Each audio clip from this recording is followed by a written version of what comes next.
నమస్కారం JSP morning news కి స్వాగతం. ముందుగా ఒక ముఖ్యమైన రాజకీయ వార్త. దేశ రాజధాని ఢిల్లీ వేదికగా జనసేన పార్టీ ఆధ్వర్యంలో నిర్వహించిన సేనా ప్రస్థానం జాతీయ సమైక్యత కోసం కార్యక్రమంలో పార్టీ అధ్యక్షులు ఆంధ్రప్రదేశ్ ఉప ముఖ్యమంత్రి శ్రీ పవన్ కళ్యాణ్ గారు చేసిన ప్రసంగం దేశ సమగ్రత జాతీయ ఐక్యతపై పార్టీ వైఖరిని స్పష్టంగా తెలియజేసింది. ఈ సందర్భంగా పవన్ కళ్యాణ్ గారు మాట్లాడుతూ జనసేన పార్టీ ప్రారంభించి 12 సంవత్సరాలు పూర్తయ్యాయి. 2000 మార్చి 14న మన తెలంగాణలోని హైదరాబాద్లో ఈ పార్టీని స్థాపించాం. అప్పట్లో ఇది తెలుగు రాష్ట్రాల ఉమ్మడి రాజధానిగా ఉండేది. తెలంగాణలో జనసేనను ప్రారంభించినప్పుడు కేవలం ఒకే ఒక నిబద్ధత మాత్రమే ఉంది.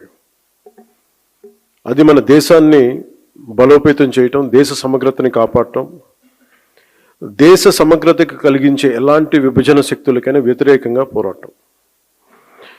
దేశ సమగ్రత, దేశ శ్రేయస్సు తప్ప జనసేన స్థాపించినప్పుడు వేరే ఏ ఆలోచన నా మనసులో లేదు. కనీసం అధికార వస్తుందో లేదో కూడా తెలీదు.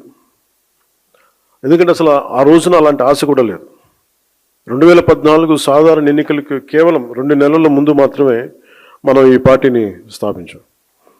కానీ ఈ 12 ఏళ్ల ఈ ప్రయాణంలో ఒక పుష్కర కాలంలో చాలా పోరాటాలు చేశాం, చాలా పరాజయాలు ఎదుర్కొన్నాం, ఆశలు కోల్పోయిన సందర్భాలు ఉన్నాయి.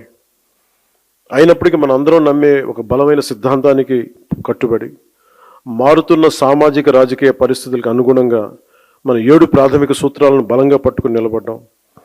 అత్యంత క్లిష్ట సమయాల్లో కూడా వాటిని వదలకుండా ముందుకు సాగాం.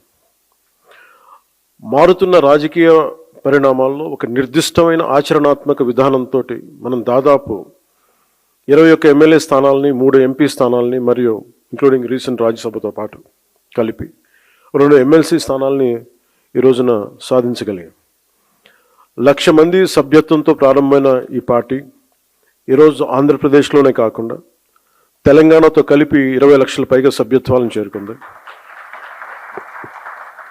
ఇటీవల కాలంలో పార్టీ వైపు ప్రజల నుండి, మిగతా రాష్ట్రాల నుండి, ప్రాంతాల నుండి ఈ భావజాలానికి ఆకర్షితులై, ఈ పోరాట పటిమకు ఆకర్షితులై కర్ణాటక నుండి వచ్చిన కొన్ని వేల మంది కావచ్చు, కేరళ, తమిళనాడు నుండి వచ్చిన కొన్ని వందల మంది కావచ్చు. మనం నమ్ముతున్న సిద్ధాంతం బలపడుతోంది. అది దేశంలోని వివిధ ప్రాంతాల ప్రజలను కలుపుతుంది అనడానికి ఇదే చిన్న నిదర్శనం.